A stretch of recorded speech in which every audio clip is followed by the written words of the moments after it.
Do that. Say it to my face. You big, round, soft, thick, big thigh having.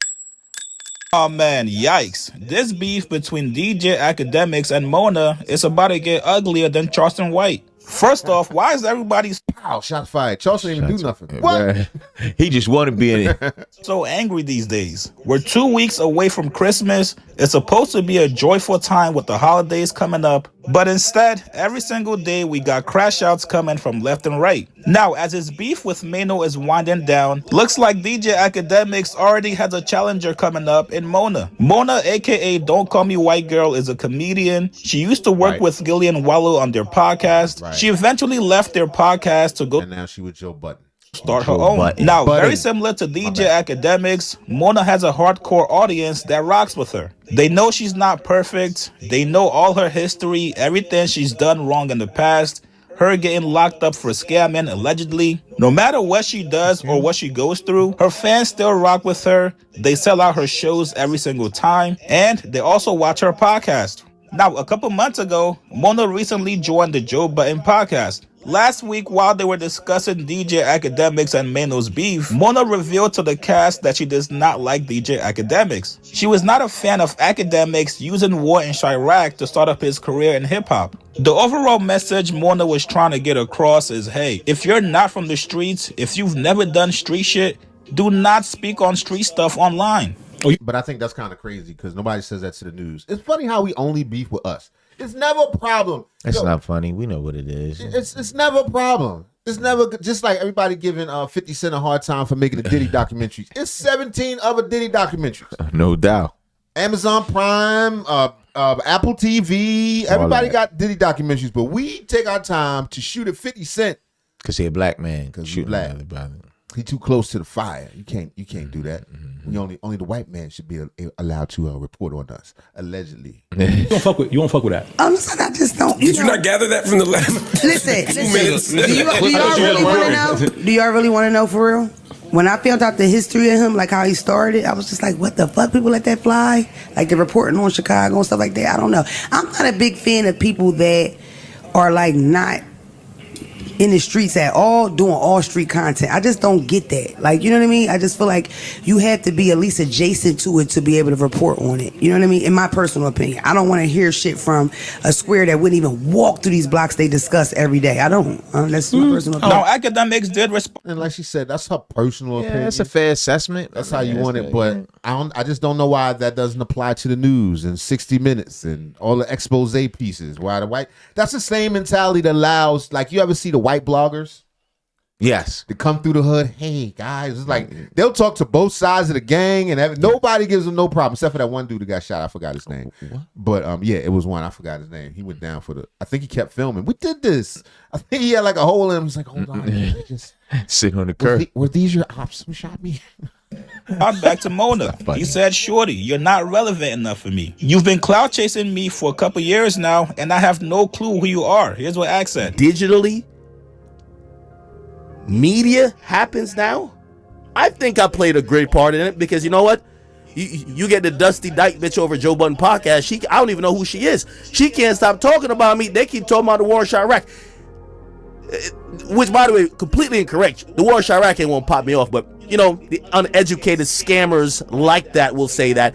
And by the way, shorty, please don't hop in a beef. If you ever want to squabble, let me. And people been saying you've been talking shit, but here's the thing: you're not relevant enough. You're filling out the Melissa Ford slot, shorty. I know. And by the way, I went over to their Reddit to see the vibe. They want me to check you since Ice and Ish won't check you. You taking over the show, talking over people.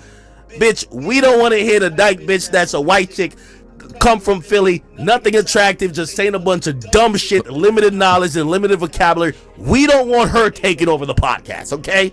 Joe's too scared to come. Yeah. Shots officially fired. Yeah. I guess it's no. He called names and everything. It's just, okay. I mean that's how they get down. I mean, apparently that's the new thing. I personally think this is like soap operas mixed with wrestling all together. Soap opera mixed with wrestling. Yeah. Internet beef. Right, internet. That's what internet beef essentially is. Okay, I like that. Yeah, because then they'll squash the beef and get back cool, and somebody else. Right. Spin off and do another joint, and they'll have a podcast together. Actually, if anything, I think this is her invitation into the next level of, you know, of the internet game. You know, she had her podcast, right? Right. First was Gillian Wallow. Then she had her podcast. That made her a little bigger. Joe Budden. Then she went a little over to Joe Budden's. Now, not only is she on the Joe Budden podcast, she's a story of the week. She's trending from the Joe Budden podcast. Gotcha. Through Academics. But she already got a joint though. Yeah, that's what I'm saying. Her thing was doing good already. If I'm not mistaken, I saw something over there saying that she's about to end it. I don't know if that's a, you know, allegedly something, because you giving that masculine energy. So they're hoping, you come in and simmer her down, that the cast could be a little bit more calibrated. I've done a lot of favors. I'll do this one later. She's just not that relevant. She's just not that relevant. I got to give it up no matter what, because you know what? I'm all about, let's keep the same energy. You know, everybody said, yo, Mano's tough. Yo, you talk shit to X, Y, and Z. You ain't gonna say nothing to Mano because Mano's tough. All right, bet. So I gotta keep the same energy. Bet. Let me do the Mano shit. Cool. Then you get the dyke looking bitch on Joe Budden podcast. Like, is she piling off? I know you can say dyke like that on the internet. I don't know, but DJ Academics, if that's what he's shooting at her, man. Right. Yeah, I mean, like, we don't know you, shorty. Like, you on Joe Budden podcast, keep doing what you're doing. I ain't even mad at you or whatever you're doing, but it's like, nigga, you've been trying to get on my radar. I don't know you. You're just like this ugly dyke old bitch, bro. Like, come on, that sound like you've been smoking cigarettes for 25 years. I don't want to get on your ass because, number one, I know how that's gonna go. It's gonna be in your favor on social media.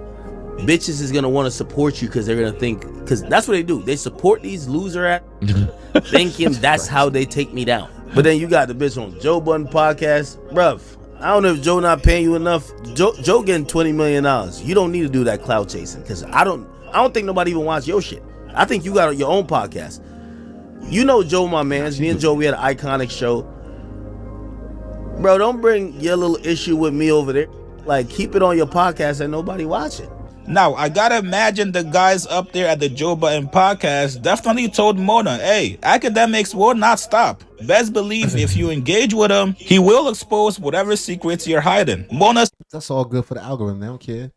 They don't care. Plus, Mona's pretty transparent in her stuff, so she probably don't have nothing to hide. And then secondly, Joe Budden and Academics had everyday struggle together, so they friends. Oh, so they cool. Yeah, this is a sanctioned fight. This is a fair well, if that's fight. the case, do you think Joe Budden should step in and squash this thing between Mona and DJ Academics? No, actually, it was a clip from Joe saying that, you know, he's not going to stop her from doing what she got to do. Love Act, and I love Mano. So when I saw Mano with his new teeth out, chilling, having a blast, sipping on something, Mano said, listen, man, we in the content game. We doing the content game. I ain't going to touch him. I ain't going to do nothing to him. I ain't going to take nothing he say offensively. It's content, and that's it. He said I was having shots with Act 2 weeks ago. I said, okay. Thank you for that. That changes my perspective a little bit.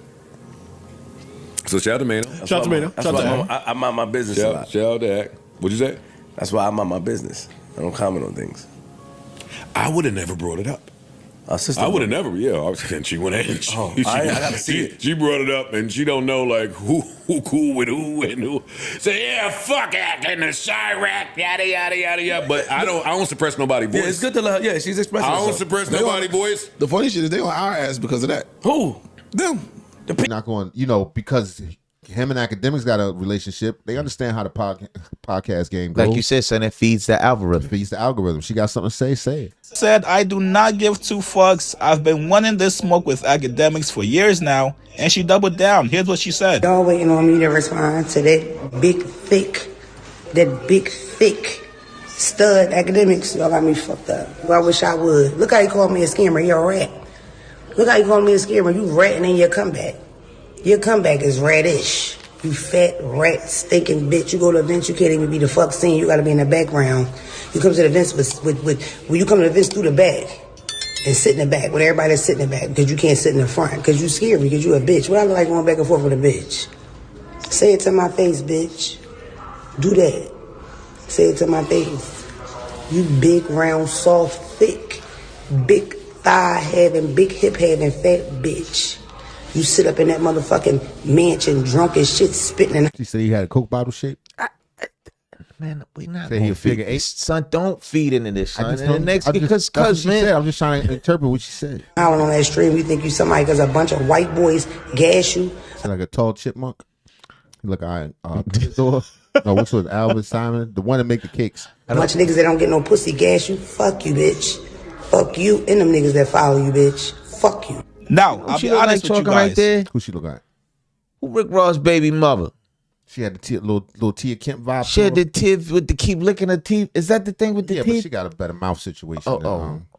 Some people out there are saying this response from Mona just wasn't it. People feel like the fat jokes are cool, but Mona could have came a little bit harder. And obviously, if you're a fan of Mona, you feel like she cooked them. Now, me personally, the one thing I will say is this. Mona, you're not supposed to let academics know what affects you. Why would you call him a rat for bringing up your scamming allegations? If anybody out there watches boxing and you guys watch boxers get hit real hard and still seem unfazed, and it's not until after the fight at the press conference that these guys revealed they were actually hurt during the match. Mm-hmm. And also, let me add this. Rat is not the insult it used to be, particularly not in hip hop. Yeah, not in hip hop and not on the internet. No, for these men. Not one bit. I saw Flacco, somebody called him a rat. He started laughing. Yo, no, he was like, yes. He was like, I would love to get paid for this information I'm putting together. I'm trying to get all you niggas off the streets right now.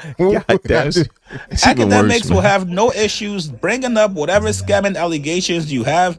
And on top of that, he might give a platform to whoever is claiming you scammed them. However, I will say this. Mona was not bluffing. You do not want to have a face-to-face confrontation with her. She has absolutely no issues putting hands on you and going to jail for it. Ooh, huh? Why is she gonna do that? That'd be silly. First, Act is right. This is a lose-lose situation for him. For interacting with a woman. Like beefing with her. Right. Let's say he said face. He can't beat her up. Ain't like he. Son, come on. Not physically. I'm not saying that physically. We talking about DJ Akademiks, son, and Mona. So that's the last thing he wants to do is get into a physical or really a verbal confrontation, man. That's what it is.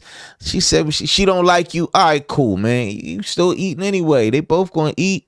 Nah, they gonna do it to run up the numbers. I think they gonna keep it's going to run it up. I don't mean escalate me to something physical. That would be crazy. But I think they gonna. She just said, "See me," like y'all. It's like see me. You think she gonna say Act gonna pull up to one of her shows? I would hope not. Act don't do no shows. He got to come to her. Right, he DJ. He DJ Act. He don't. He a DJ. I'm a DJ. Saying on his computer. Stop, man.